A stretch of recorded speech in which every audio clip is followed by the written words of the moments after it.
अबी मूसा अशअरी रज़ी अल्लाह तआला अन्हु की रिवायत है, वो फरमाते नबी अलैहिस्सलातु वस्सलाम के पास जब कोई मांगने वाला आता या किसी काम की गरज से कोई साइल अपना हाजत लेकर पेश करते तो आप सल्लल्लाहु अलैहि वसल्लम उसकी ज़रूरत पूरी करते। लेकिन जब आप सल्लल्लाहु अलैहि वसल्लम के पास उसकी ज़रूरत के मुताबिक कोई चीज़ न होती तो आप सहाबा किराम में ऐलान फरमाते, इश्फ़ऊ फलतुजिरू, इस आदमी के लिए क्या करो, इसका अमल, इसका काम कर लो, इसकी सिफारिश कर लो, इसका काम पूरा कर लो और अजर पा लो अल्लाह तबारक व तआला की तरफ से। तो किसी की ज़रूरत को पूरा करना, किसी के काम को कर लेना, ये क्या है, दुरुस्त भी है, सवाब का बाइस भी है, और अगर किसी और ने भी कर लिया तो उसको भी डबल अजर मिले। अनस रज़ी अल्लाह तआला अन्हु की रिवायत है, ये फरमाते हैं नबी करीम सल्लल्लाहु अलैहि वसल्लम लोगों में सबसे ज़्यादा खूबसूरत थे। हज़रत सल्लल्लाहु अलैहि वसल्लम लोगों में सबसे ज़्यादा खूबसूरत थे, लोगों में सबसे ज़्यादा सखी थे, लोगों में सबसे ज़्यादा बहादुर थे। एक दफ़ा का वाक़या है कि हुज़ूर पाक सल्लल्लाहु अलैहि वसल्लम से किसी ने, सहाबी ने शिकायत कर दी कि कोई खौफ है, दुश्मन का ख़तरा है, कोई हालत ख़राब है।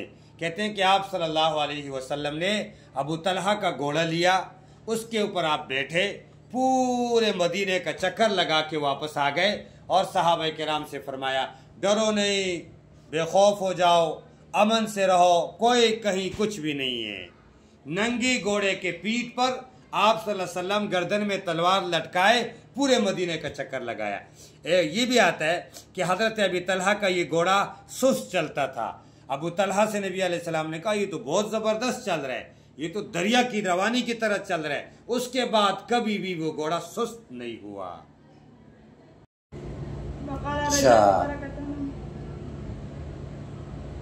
हजरत सहल इब्न साद रजी अल्लाह तआला अन्हु की रिवायत है, ये फरमाते कि नबी अलैहिस्सलातु वस्सलाम के पास एक औरत आई, एक चादर लेकर आई, खूबसूरत चादर थी, उसका किनारा बना हुआ था।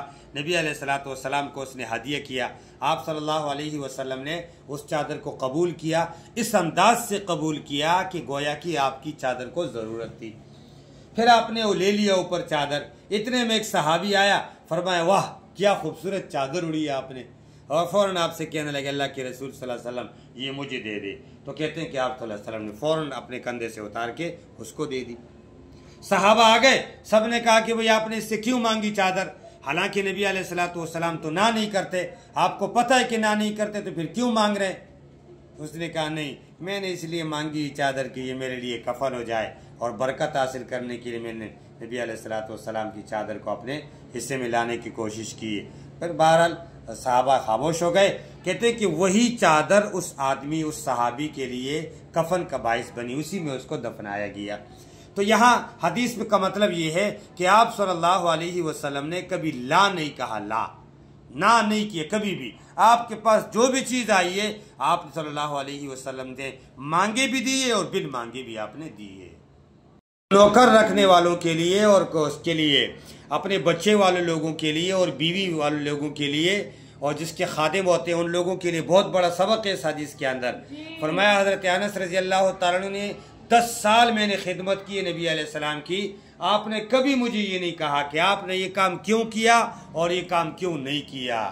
तो गोया सारी ज़िंदगी हज़रत अनस ने नबी अलैहिस्सलातु वस्सलाम को मौका भी नहीं दिया बोलने का, लेकिन आपने भी नागवारी का इजहार नहीं किया, बस जैसे हुआ है आपने उसके ऊपर रज़ा का इजहार किया है।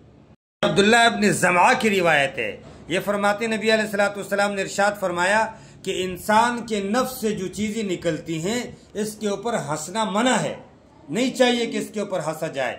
हवा इंसान से निकलती है, नाक से गंद निकलता है, मुंह से बाज़ दफ़ा गंदा पानी वगैरह निकलता है, या कोई थूक लियाब वगैरह सामने से आ जाए, इन चीज़ों के साथ हंसना मना है, इसलिए कि ये इंसान के साथ लगी हुई चीज़ें हैं और हर इंसान के साथ ये हैं। लिहाजा जब कोई आदमी किसी दूसरे को इस पर मलामत करता है तो ख़ुद भी तो वो इसके अंदर मुब्तला है।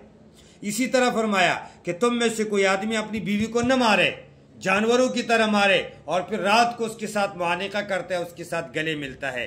मारता क्यों है कि फिर उसके साथ गले मिलता है। अपने खादिम को, नौकर को, ड्राइवर को, चौकीदार को मारता क्यों है कि फिर उससे खिदमत लेता है। शर्म नहीं आती।